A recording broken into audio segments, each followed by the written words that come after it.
Ryan, after watching Mike Yursic's speech at Skull Session, it seems like there's always one assistant coach on, maybe more, on Ohio State's team that kind of gets the team fired up more than the others. I think Mike Vrabel was that, and kind of Kerry Combs took the mantle from him.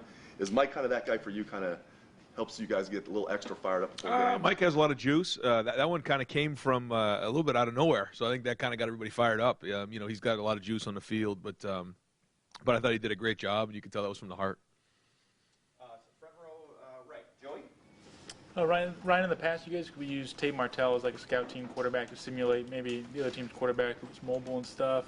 With Adrian Martinez this week, how have you kind of gone about simulating him in practice? Our guys have gone up against Justin now, in spring in the preseason, so similar skill set that way, and so we haven't really changed a whole bunch. Over here to the right, Austin.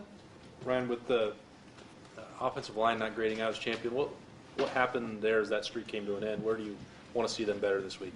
Just finishing their blocks, protection, a lot of things, and we were hard on them. We graded them hard, which is good, and I thought Stud stood true to his grading system, which is if you don't grade over 80%, you don't get a champion, and we didn't do that, But again, not as many reps as typically you get, so we're gonna have to play better on Saturday night.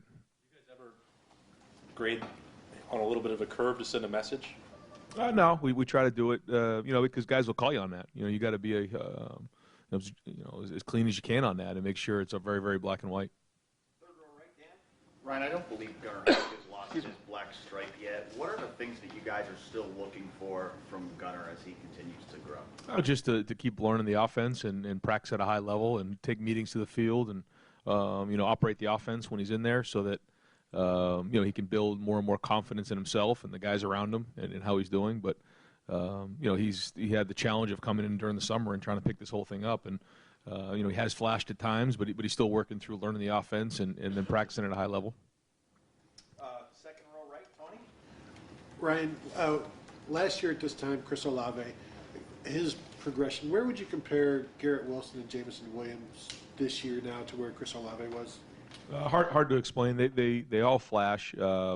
I think this year's a little different because in these 4 games, we've got ahead and we've been able to play those guys in the second half a whole bunch. That wasn't really the case. We had TCU, we had some of those games, and so it was a little bit different. But I think in terms of where they are, I think that they're building depth for us.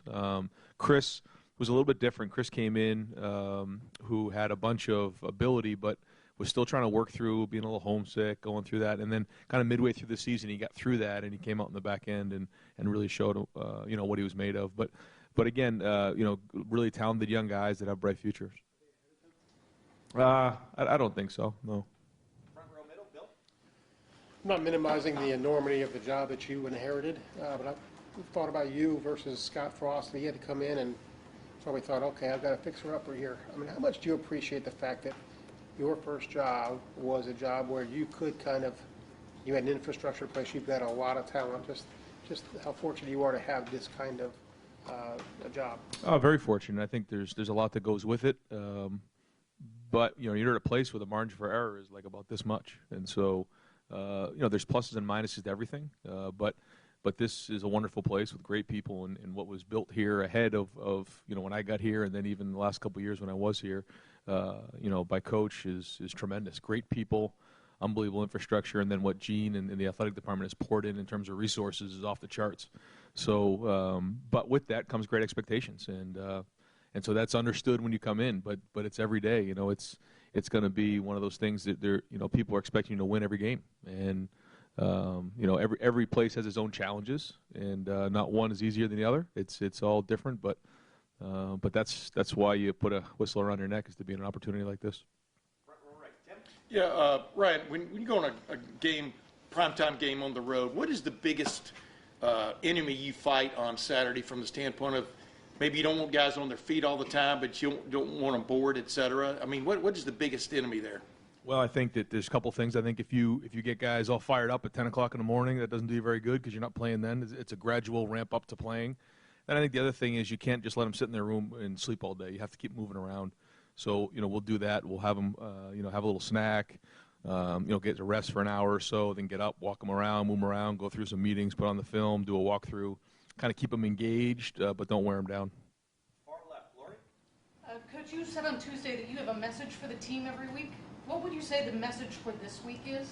I think it's a couple things. I think we have to take the next step on the road this week. We have to play tougher. We have to be more prepared, and we have to do a great job of playing harder than they do. I mean, that's really what it comes down to.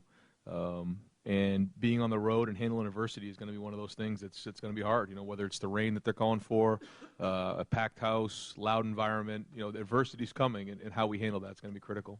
Just real quick, does a player get a Buckeye leap if they score a touchdown, but it's called back for someone else's penalty? No. Nope. No, it has to count. Haskell said yesterday you felt like the conditioning kind of got ramped up in practice this week. Why was that maybe especially important for those defensive linemen who've been able to rotate a lot but may not have that because of the tempo? Yeah, when you're playing with tempo, that's coming down the tube. So we had to practice at that rate and make sure that those guys understand what it's going to take to get lined up. And the only way to simulate that is to do that in practice. And so with that, comes conditioning, and so you'll run more plays, you run faster, and just to get those guys, ready to kind of play at a fast tempo, which we expect them to do. Coach, you guys have outscored opponents by 41 in the first quarter and 46 in the third quarter. How important is it to get off to a good start at the beginning of a game, especially on the road and at night? And then what kind of adjustments have you guys made at halftime? Yeah, well, it's been hard for us to make a bunch of adjustments because, like you said, we started pretty fast, so we haven't really gone through that process, which is one of the challenges this week is, can we play for 60 minutes and make some of those in-game adjustments and do a good job of putting it on the field in the second half. I thought we've had the ones out there for the third quarter, and they played strong at that moment, but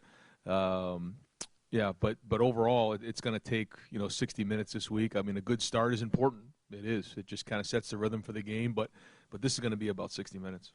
Second row middle, Bruce. For Scott Frost, this would be a huge, watershed moment. Urban talked about his first year here winning at Michigan State was one of those huge watershed moments. You, as Bill, referred to, you've inherited a different situation. As you're trying to get whatever that signal is, buy into your regime, this regime, how is it? Because it's, you're winning. It's not like you need that watershed win on a game day type atmosphere. I try not to look too much into all those things, and I appreciate the question. It's more about how do we win on Saturday night, and let's just worry about who we are and how hard can we play, how tough can we play, and let's go find a way to win the game on the road. And then at the end of the season, we can come back and look at kind of where things are at and compare ourselves to other people. But right now, it's just all about how hard can we prepare for this game. Because of the circumstances of last game, you got a chance to put a couple of guys back there as a punt returner. Obviously, DeMario's been the common denominator every single game, but do you feel like they're still looking for like that one guy that you want to throw back there on a consistent basis? Well, I think that Garrett made a statement in that he wants to go become a returner, and he'll have an opportunity to do that at certain times. DeMario will still return punts for us as well and kickoffs, but other guys are fighting for those positions, and when they get their opportunity, it's like any other competition. So, Garrett made a statement with that return the other day. And final questions, back row right, Spencer. Coach, Baron Brown is a guy that kind of got lost in the shuffle the last 2 years, and then this year he's kind of coming into his own. Do you think that's a result of you guys pushing him harder this offseason, or is this like the perfect system now for him to play in the linebacker? He's been pushed since he's been here. That hasn't changed. Al's doing a great job with him and building a relationship, but he's been pushed. I think it's more just the maturity, another year in the program, and understanding what his role is, and I think he's playing hard, and understanding how he fits into the defense. But his effort, I think, so far has been excellent.